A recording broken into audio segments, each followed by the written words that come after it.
வணக்கம். ஆகாஷ்வாணி.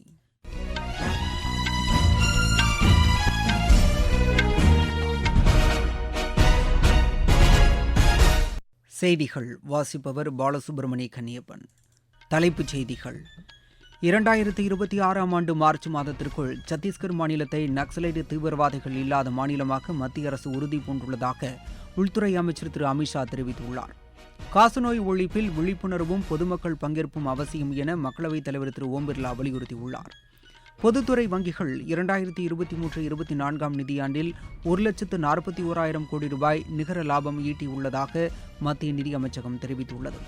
இலங்கை அதிபர் திரு அனுரகுமார திசநாயக்க இந்தியாவில் 3 நாள் பயணமாக இன்று புதுதில்லி வருகிறார். ஆசிய கோப்பை ஜூனியர் மகளிர் ஹாக்கி இறுதி ஆட்டத்தில் இந்தியா இன்று சீனாவை எதிர்கொள்கிறது. இனி விரிவான செய்திகள். 2026ஆம் ஆண்டு மார்ச் மாதத்திற்குள் சத்தீஸ்கர் மாநிலத்தை நக்சலைட் தீவிரவாதிகள் இல்லாத மாநிலமாக்க மத்திய அரசு உறுதி பூண்டுள்ளதாக உள்துறை அமைச்சர் திரு அமித்ஷா தெரிவித்துள்ளார். ராய்ப்பூரில் இன்று நடைபெற்ற நிகழ்ச்சியில் சத்தீஸ்கர் மாநில காவல்துறையினருக்கு குடியரசுத் தலைவரின் கொடியை வழங்கி அவர் உரையாற்றினார். மாவோயிஸ்டுகள் ஆயுதங்களை கைவிட்டு தேசிய நீரோட்டத்தில் இணைய முன்வருமாறு அவர் கேட்டுக் கொண்டுள்ளார். இதற்கேற்ப மாநில காவல்துறையினர் முழுமையான அர்ப்பணிப்பு மற்றும் வீரத்துடன் பணியாற்றி வருவதாகவும் உள்துறை அமைச்சர் குறிப்பிட்டார். நக்சலைட்டுகள் சரணடைவதற்கு உகந்த கொள்கைகளை மாநில அரசு வகுத்திருப்பதுடன் அவர்களுக்கான மறுவாழ்வு தொகுப்பு திட்டமும் தயாரிக்கப்பட்டுள்ளதாக திரு அமித்ஷா தெரிவித்தார். இந்த நிகழ்ச்சியின் போது ஆயுதங்களை கைவிட்டு சரணடைந்த நக்சலைட்டுகள் காவல்துறை பணியில் சேர்த்துக் கொள்ளப்பட்டனர். காசநோய் மற்றும் போதைப்பொருள் ஒழிப்பில் வெற்றியடைய விழிப்புணர்வும் பொதுமக்கள் பங்கேற்பும் அவசியம் என மக்களவைத் தலைவர் திரு ஓம் பிர்லா வலியுறுத்தியுள்ளார். புதுதில்லியில் இன்று காசநோய் மற்றும் போதைப்பொருள் குறித்து விழிப்புணர்வை ஏற்படுத்தும் நோக்கில் நாடாளுமன்ற உறுப்பினர்களுக்கிடையே நடைபெற்ற கிரிக்கெட் போட்டியை தொடங்கி வைத்து அவர் பேசினார். இது தொடர்பான பிரச்சாரங்களை நாடாளுமன்ற உறுப்பினர்கள் ஒரு மக்கள் இயக்கமாக மேற்கொள்ள வேண்டும் எனவும் அவர் கேட்டுக் கொண்டார். பிரதமர் திரு நரேந்திர மோடி நாட்டு மக்களிடையே உரையாற்றும் மன் கி பாத் நிகழ்ச்சி இம்மாதம் 29ஆம் தேதி அகில இந்திய வானொலியில் ஒலிபரப்பாக உள்ளது. இதில் பங்கு பெற விரும்புவோர் தங்களது கருத்துக்களை இம்மாதம் 27ஆம் தேதிக்குள் அனுப்பி வைக்குமாறு கேட்டுக் கொள்ளப்பட்டுள்ளது. பொதுமக்கள் நமோ செயலி அல்லது மை கவ் தளத்தில் தங்களது கருத்துக்களை பகிர்ந்து கொள்ளலாம். மேலும் 1800117800 என்ற கட்டணமில்லா தொலைபேசி வாயிலாகவும் கருத்துக்களை தெரிவிக்கலாம்.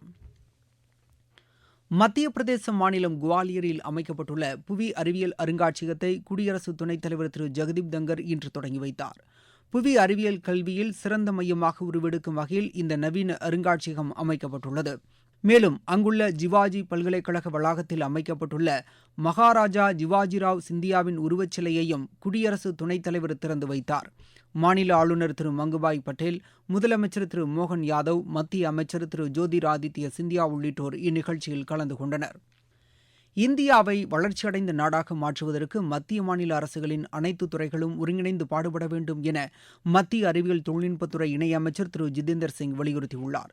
புதுதில்லியில் இன்று அறிவியல் தொழில்நுட்ப அமைச்சகத்திற்கு உட்பட்ட அனைத்து துறைகளின் செயலர்கள் ஆய்வுக் கூட்டத்திற்கு தலைமை வைத்து அவர் பேசினார்.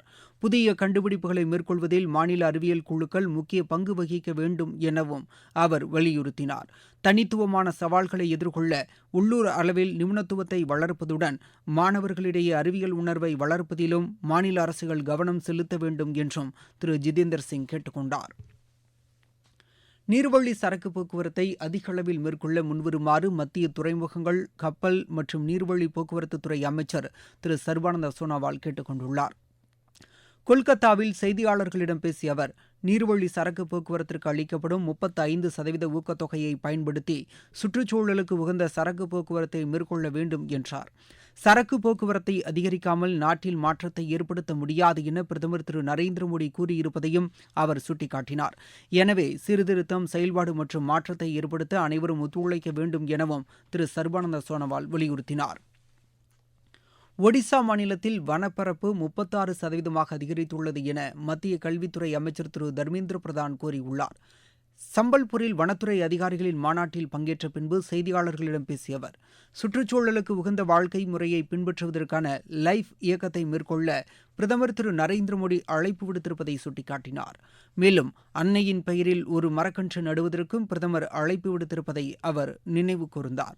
இதற்கு ஏற்பவும் ஒடிசா மாநிலத்தில் வனத்துறை சார்ந்த பொருளாதார கொள்கைகளை முன்னெடுத்துச் செல்வதுடன் சுற்றுலா மற்றும் வேலைவாய்ப்புகளை மேம்படுத்துவது குறித்தும் இன்றைய மாநாட்டில் விவாதிக்கப்பட்டதாக திரு தர்மேந்திர பிரதான் தெரிவித்தார். நீங்கள் கேட்டுக்கொண்டிருப்பது ஆகாஷ்வாணியின் செய்தி அறிக்கை.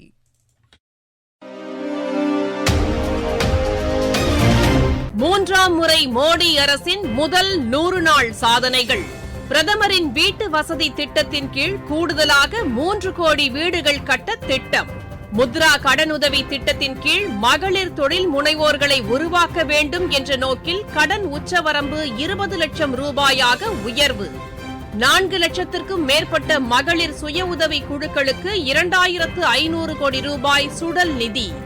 லட்சாதிபதி பெண்கள் திட்டத்தின் கீழ் 11 லட்சம் பேருக்கு சான்றிதழ். சுற்றுலாத்துறையில் மகளிருக்கு கூடுதல் வேலை வாய்ப்புகள்.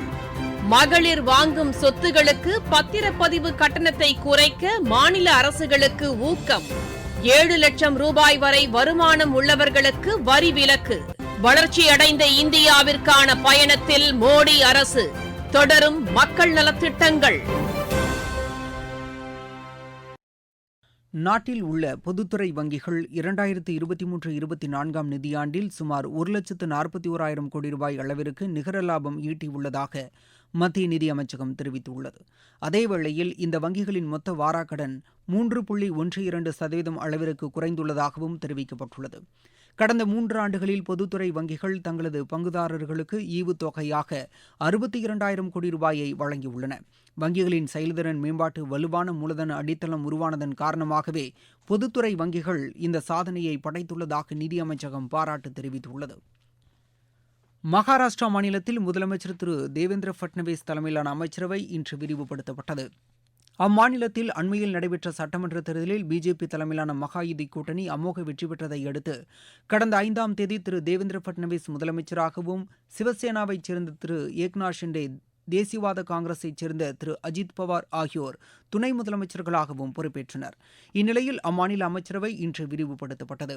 நாக்பூரில் நடைபெற்ற இந்நிகழ்ச்சியில் அம்மாநில ஆளுநர் திரு சி.பி. ராதாகிருஷ்ணன் புதிய அமைச்சர்களுக்கு பதவி பிரமாணம் செய்து வைத்தார். பிஜேபி சார்பில் திருமதி பங்கஜா முண்டே உள்ளிட்டோர் அமைச்சர்களாக பதவியேற்றுக் கொண்டனர். இலங்கை அதிபர் திரு அனுரகுமார திசநாயக்க இந்தியாவில் 3 நாள் பயணமாக இன்று புதுதில்லி வருகிறார். தமது இந்த பயணத்தின்போது அவர் குடியரசுத் தலைவர் திருமதி திரௌபதி முர்மு, பிரதமர் திரு நரேந்திர மோடி ஆகியோரை சந்தித்து பரஸ்பர நலன் சார்ந்த பல்வேறு இருதரப்பு அம்சங்கள் குறித்து விவாதிக்க உள்ளார். அத்துடன் இந்தியா இலங்கை இடையிலான வர்த்தக ஒத்துழைப்புகள் மற்றும் முதலீடுகளை ஊக்குவிக்கும் வகையில் புதுதில்லியில் நடைபெறும் வர்த்தக நிகழ்ச்சி ஒன்றிலும் அவர் பங்கேற்க உள்ளார். அண்மையில் நடைபெற்ற இலங்கை அதிபர் தேர்தலில் வெற்றி பெற்ற திசநாயக்க அதிபராக பொறுப்பேற்ற பிறகு இந்தியா வருவது இது முதல் முறையாகும். ஆசிய கோப்பை ஜூனியர் மகளிர் ஹாக்கி இறுதி ஆட்டத்தில் இந்தியா இன்று சீனாவை எதிர்கொள்கிறது. இப்போட்டி மஸ்கட்டில் இரவு 8:30 மணிக்கு தொடங்குகிறது. காசநோய் ஒழிப்பு குறித்த விழிப்புணர்வு ஏற்படுத்தும் நோக்கில் புதுதில்லியில் நாடாளுமன்ற உறுப்பினர்களுக்கிடையே நடத்தப்பட்ட கிரிக்கெட் போட்டியில் திரு அனுராக் தாக்கூர் தலைமையிலான மக்களவைத் தலைவர் 11 அணி வெற்றி பெற்றது. அந்த அணி மாநிலங்களவைத் தலைவர் 11 அணியை 73 ரன் வித்தியாசத்தில் வென்றது. இந்த போட்டியில் சிறந்த பேட்ஸ்மேன் விருது இந்திய கிரிக்கெட் அணியின் முன்னாள் தலைவர் திரு முகமது அசாருதீனுக்கும், சிறந்த பவுலர் விருது காங்கிரஸ் நாடாளுமன்ற உறுப்பினர் திரு தீபேந்தர் சிங் ஹூடாவுக்கும் வழங்கப்பட்டது. 19 வயதுக்குட்பட்டோருக்கான ஆசிய கோப்பை மகளிர் கிரிக்கெட் போட்டியின் முதல் நாள் ஆட்டத்தில் இந்தியா 9 விக்கெட் வித்தியாசத்தில் பாகிஸ்தானை வீழ்த்தியது. மலேசியாவின் கோலாலம்பூரில் நடைபெற்ற இந்த போட்டியில் முதலில் களமிறங்கிய பாகிஸ்தான் அணி நிர்ணயிக்கப்பட்ட 20 ஓவரில் 7 விக்கெட் இழப்பிற்கு 67 ரன் மட்டுமே எடுத்தது. பின்னர் களமிறங்கிய இந்திய அணி 7.5 ஓவரிலேயே ஒரு விக்கெட்டை மட்டும் இழந்து 68 ரன் எடுத்து வெற்றி பெற்றது. மற்றொரு போட்டியில் இலங்கை அணி மலேசிய அணியை 94 ரன் வித்தியாசத்தில் வென்றது. பிரிஸ்பனில் நடைபெற்று வரும் இந்தியாவுக்கு எதிரான 3வது டெஸ்ட் கிரிக்கெட் போட்டியின் 2ஆம் நாள் ஆட்டநேர இறுதியில் ஆஸ்திரேலியா முதல் இன்னிங்ஸில் 7 விக்கெட் இழப்பிற்கு 405 ரன் எடுத்துள்ளது.